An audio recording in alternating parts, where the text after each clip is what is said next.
मैं हूं वीना नवीन। आप देख रहे हैं मुंबई मेट्रो। अंडरवर्ल्ड में जिस डॉन के नाम की दहशत है, जिसका नाम सुनते ही बड़े बड़े अपराधी भी कांपने लगते हैं, वो डॉन छोटा राजन बेहद लाचार हो गया है।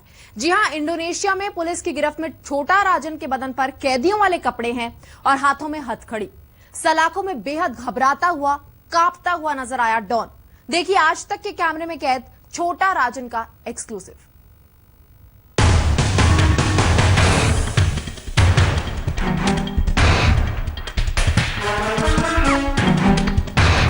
छोटा राजन कभी अंडरवर्ल्ड डॉन दाऊद इब्राहिम का दोस्त रहा, तो दाऊद से अदावत भी छोटा राजन ने खुलेआम निभाई।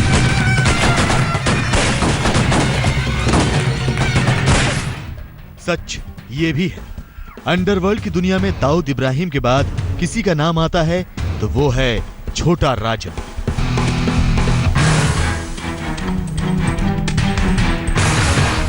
लेकिन एक डॉन अब हथकड़ियों में बंधा है, पुलिस के शिकंजे में आ चुका है।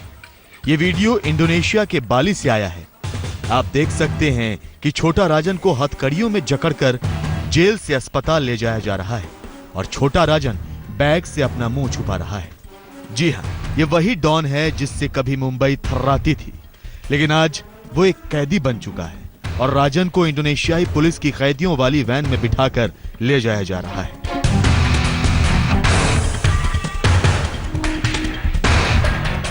उन्नीस में हिंदुस्तान की इंटरपोल ने जिसे मोस्ट वांटेड घोषित किया, अब 55 साल का छोटा राजन बीमार भी है। ये अंडरवर्ल्ड डॉन छोटा राजन की सबसे ताजा तस्वीरें हैं जो इंडोनेशिया के बाली से आई हैं। छोटा राजन पुलिस की गिरफ्त में है। आप देख सकते हैं उसके बाल बिखरे हुए हैं और कैदियों वाले नारंगी कपड़े भी पहने हुए हैं। अस्पताल से लाकर दोबारा छोटा राजन को जेल की सलाखों के पीछे डाल दिया गया। आज तक छोटा राजन की एक एक हरकत पर नजर रख रहा है। फिर आज तक की टीम इंडोनेशिया की इस जेल तक भी पहुंच गई। ये वो जगह है, हाई सिक्योरिटी जेल, जहां पर के रखा गया छोटा राजन को कड़ी सुरक्षा व्यवस्था में। छोटा राजन के व्यवहार में भी कुछ बदलाव आया है। पहले जो उसके फोटोग्राफ्स आए थे उसमें काफी आराम से लग रहा था, लेकिन अब अचानक वो मीडिया से बात नहीं करना चाहता। कई मीडिया कर्मियों ने प्रयास भी किया कि उससे कोई रिएक्शन ले, लेकिन उसने माइक को परे कर दिया। तो साफ है कि अब वो चुप रहना चाहता है, कुछ नहीं बोलना चाहता। ये वही राजन है जो कभी अंडरवर्ल्ड की दुनिया में अपने रॉब और स्टाइल दोनों के लिए जाना जाता था, लेकिन आज सलाखों के पीछे खड़ा है। सीबीआई की टीम 2 या 3 दिन में छोटा राजन को लेने इंडोनेशिया जा सकती है। छोटा राजन की गिरफ्तारी के साथ सवाल यह भी खड़ा हुआ था कि वाकई उसे गिरफ्तार किया गया है या फिर उसने खुद सरेंडर किया है। खबरें छोटा राजन के दाऊद से डरकर भारत आने की आ रही थी। ऐसे में छोटा राजन ने बाली में एक सवाल के जवाब में यह साफ साफ कह दिया, मैं किसी से नहीं डरता। हिंदुस्तान के लिए दाऊद मोस्ट वांटेड है तो रेड कॉर्नर नोटिस छोटा राजन के नाम भी है, लेकिन आज डॉन नंबर 2 इंडोनेशिया की पुलिस के शिकंजे में है और उसे भारत लाने का इंतजार हो रहा है।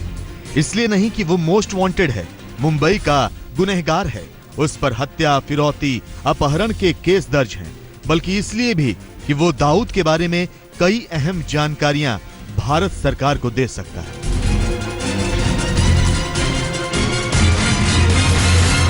छोटा राजन का यह कहना है कि वो किसी से नहीं डरता। क्या वाकई इसके पीछे कुछ छिपा है? क्या वाकई छोटा राजन दाऊद के कुछ ऐसे राज भारत सरकार को बताएगा जिससे दाऊद को पकड़ने में मदद मिलेगी? वैसे राजन भारत को दाऊद के पाकिस्तान में ठिकानों, नेटवर्क और उसकी गतिविधियों की जानकारी दे सकता है। इंटेलिजेंस सूत्रों के मुताबिक छोटा राजन की गिरफ्तारी दाऊद के खिलाफ डोजियर को और मजबूत कर सकती है। इससे पाकिस्तान को बेनकाब करने में मदद मिलेगी।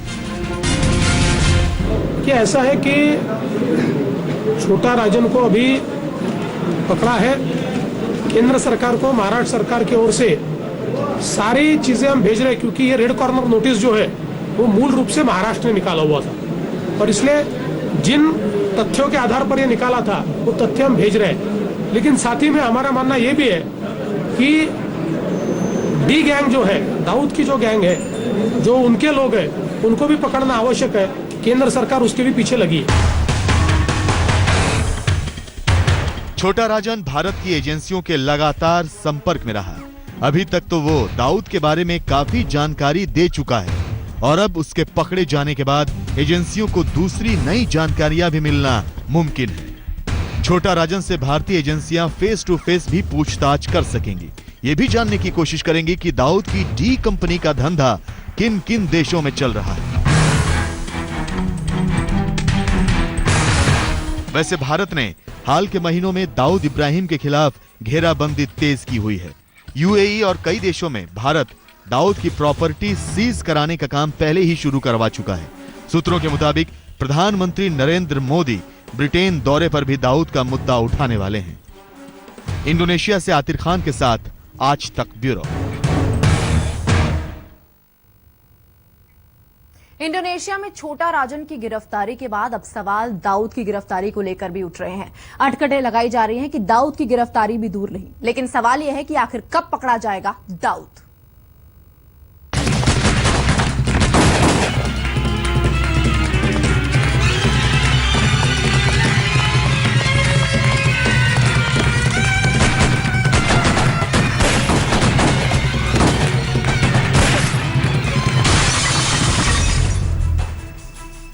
अंडरवर्ल्ड के धंधे का एक उसूल भी है, यहां कोई किसी का सगा नहीं होता।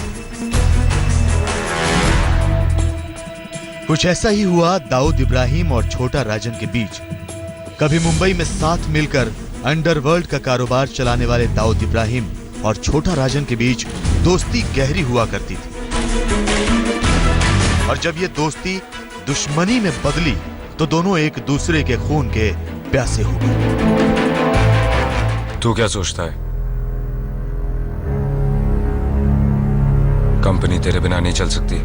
बॉलीवुड के पर्दे पर दाऊद और छोटा राजन पर कई फिल्में बन चुकी हैं। छोटा राजन का किरदार 70 mm के पर्दे पर कई बॉलीवुड स्टार्स ने निभाया। अगर कंपनी मेरे बिना चल सकती है ना, तो मैं भी कंपनी के बिना चल सकता हूं। लेकिन राजन की जिंदगी की असली कहानी भी एक सिनेमा हॉल के बाहर से शुरू होती है और दाऊद के साथ दोस्ती और दुश्मनी के साथ चलती है। 70 के दशक में उत्तर पूर्वी मुंबई के चेंबूर में राजेंद्र सदाशिव निखलजे नाम का एक लड़का सिनेमा घर के सामने टिकट ब्लैक करता था और उसे इस धंधे में लाया था राजन नायर, यानी बड़ा राजन। टिकट ब्लैक करने के धंधे के साथ साथ बड़ा राजन ने छोटा राजन को अंडरवर्ल्ड के धंधे का भी खिलाड़ी बना दिया। जिस चौल में कभी छोटा राजन अपने भाई बहनों के साथ पला बढ़ा, आज उसकी जगह ऊंची ऊंची इमारतों ने ले ली है। लेकिन छोटा राजन का परिवार अब भी चेंबूर में ही रहता है। जैसे मैंने बताया कि दाऊद के बाद इसका ही सबसे बड़ा नंबर था। सेकंड सबसे जो क्रूर और सबसे ड्रेडेड जो माफिया किंग था, दाऊद और छोटा राजन ही थे। धीरे धीरे छोटा राजन अंडरवर्ल्ड में नाना बन गया। ये नाम उसे गुजराती बिल्डरों ने दिया, जिनसे छोटा राजन वसूली करता था, और बड़ा राजन की हत्या के बाद छोटा राजन गैंग का सरगना हो चुका था और बड़े राजन की मौत का बदला लेना चाहता था। तभी उसकी मुलाकात दाऊद से हुई। छोटा राजन ने बड़े राजन की हत्या की सुपारी लेने अब्दुल कुंजू को मारने का प्लान बनाया। इसी बीच छोटा राजन का दाऊद के घर भी आना जाना शुरू हो गया। राजन अपने पड़ोस में रहने वाली हम उम्र सुजाता से प्यार करता था, जो अब राजन की पत्नी है। दाऊद सुजाता को बहन कहने लगा और सुजाता उसे राखी बांधने लगी। सुजाता की ही वजह से राजन और दाऊद की दोस्ती भावुकता के बंधन में बंध गई।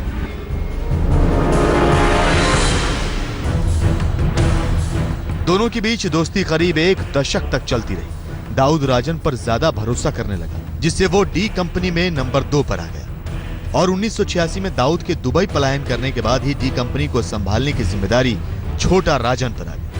1987 में राजन भी दुबई पहुंचा और डी गैंग का कामकाज उसे सौंप दिया गया। अब मुंबई पर छोटा राजन का राज था और हत्या, फिरौती, वसूली के धंधों से वो रकम बटोर रहा था।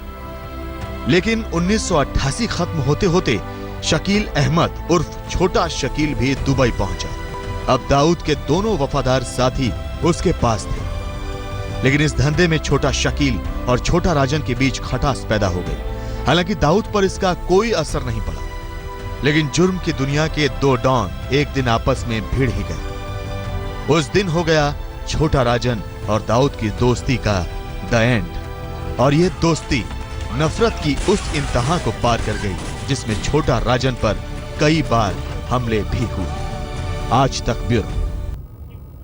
पुणे के नामी फिल्म इंस्टीट्यूट FTII में छात्रों की हड़ताल तो खत्म हो गई, लेकिन अब कुछ फिल्मकारों ने बगावत का झंडा बुलंद कर दिया है। 10 फिल्मकारों ने नरेंद्र दाभोलकर, गोविंद पानसरे और MM कालबुर्गी की हत्या समेत फिल्म इंस्टीट्यूट में सरकार की मनमानी के खिलाफ अपने सम्मान लौटाने का ऐलान किया है।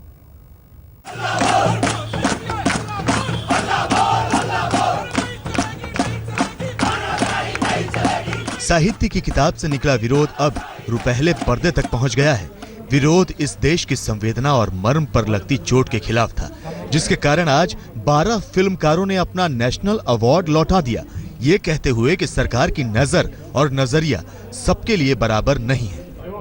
We have such a government which then has encouraged the extreme right wing to act in terms that we did not witness before in such large numbers. We haven't seen so many incidents happen at the same time. आज दिवाकर बनर्जी, परेश कामदार, लिपिका सिंह, निष्ठा जैन, आनंद पटवर्धन, कीर्ति नखवा, हर्ष कुलकर्णी और हरि नायर ने अपने award लौटा दिए। अपने राष्ट्रीय film award को लौटाने के पीछे कारण ये बताया कि कुलबर्गी जैसे तर्क शास्त्रियों को मार डाला जाता है, तो दूसरी तरफ FTII में तमाम विरोध के बावजूद सरकार गजेंद्र चौहान को चेयरमैन बनाकर रखती है। इस पर 139 दिन पुरानी हड़ताल तो आज छात्रों ने खत्म कर दी, लेकिन फिल्मी दुनिया के इन दिग्गजों ने कहा है कि वो विरोध की चिंगारी को जिंदा रखेंगे। अगर FTII का इशू ऐसे सॉल्व हो कि FTII में जो शिक्षा व्यवस्था है वो एकदम किसी भी तरह के राजनीतिक प्रभाव से परे हो, उस दिन मैं अपना अवार्ड वापस लेने की बात सोचूंगा ही नहीं, मैं जाके 10 अवार्ड और बांट दूंगा। साफ है कि अब राजनीति का नया ककहरा फिल्मकारों के सम्मान लौटाने पर पढ़ा जाएगा।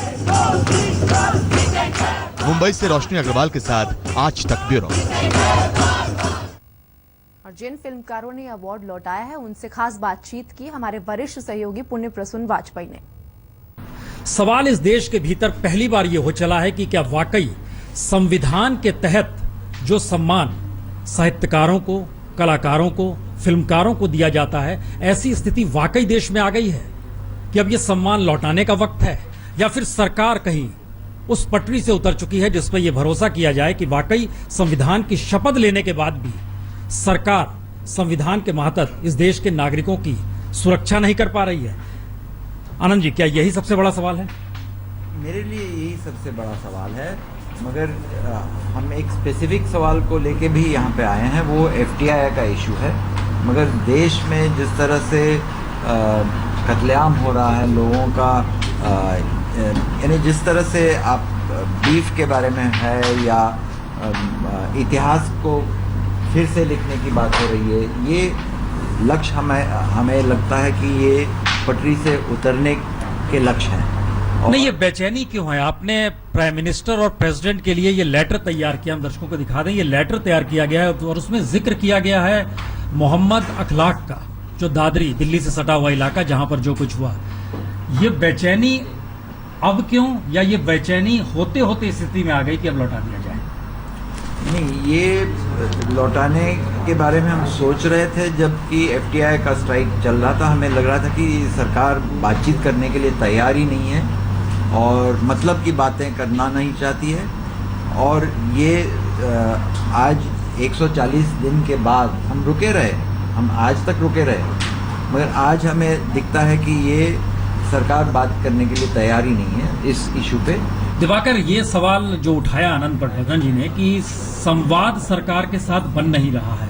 मुनव्वर राणा के यहाँ प्राइम मिनिस्टर ऑफिस से फोन जाता है, उनकी मुलाकात अगले 2-3 दिनों में होने वाली है। क्या सरकार कोई संवाद बनाने की स्थिति में आ जाएगी तो आपको लगता है ये उचित हो जाएगा, या आपको लगता है नहीं, रास्ता शायद आगे निकल चुका है, संवाद से बात नहीं बन पाएगी? मेरे हिसाब से संवाद के सिवाय और कोई रास्ता नहीं है। संवाद बनेगा कैसे? संवाद जब लोग आपस में मिलके बातचीत करेंगे, जब हर किसी विषय पे खुलेआम चर्चा होगी और वादी और विवादी एक साथ मिलके बात करेंगे सांविधानिक तौर से या डिबेट के तौर से, और जब किसी भी मुद्दे के आसपास हम तुमको मार देंगे या जला देंगे और हम तुम्हारी बात नहीं सुनेंगे, ये सारी चीज़ें जब हट जाएंगी और संवाद होगा तो अपने आप। मुंबई मेट्रो में आज बस इतना ही। फिलहाल मुझे दीजिए इजाजत, लेकिन देश और दुनिया की बाकी खबरों के लिए आप देखते रहिए आज तक।